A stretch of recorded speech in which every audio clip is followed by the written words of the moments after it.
Behaviorism is mainly concerned with the observable behavior, as opposed to internal events like thinking and emotion. All behavior is learned from the environment. Observable behavior can be objectively and scientifically measured through the classical or operant conditioning experiments. Classical conditioning transpires when we develop a certain response to what is called a neutral stimulus. The most famous example of this is Pavlov's dogs.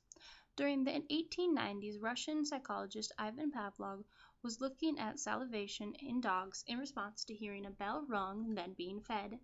He noticed that the dogs would salivate whenever the bell was rung, even though no food was presented. This type of conditioning was used as the basis for Anthony Burgess's 1962 novella A Clockwork Orange. The story is read from the perspective of protagonist Alex, a teenage delinquent who leads a gang of violent criminals around a future London. When the state takes custody of young Alex, he is subjected to a rehabilitation program in which he unknowingly receives an injection that causes sickness and nausea. Then he is made to watch demonstrations of violence and criminal action, during which he becomes ill due to the injection. After he's released, he is met with the same bouts of sickness whenever he attempts some sort of violent behavior. An unfortunate outcome of this treatment is he is inflicted with the same responses when he hears Beethoven's Ninth Symphony, the music that was playing when he watched the videos. In operant conditioning, the responses to stimuli are purposeful and not involuntary. Unlike classical, operant conditioning is learned when a behavior is rewarded or punished.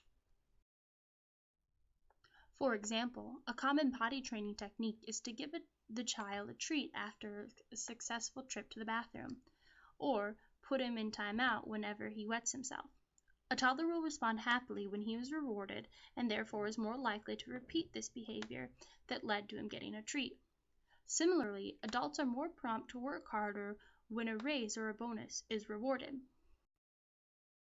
Though behaviorists commonly believe that all behavior is learned and that has nothing to do with internal emotions, many social theorists argue that in order to understand human development, we must move away from simple stimuli and response and focus more on internal developments and mental activity.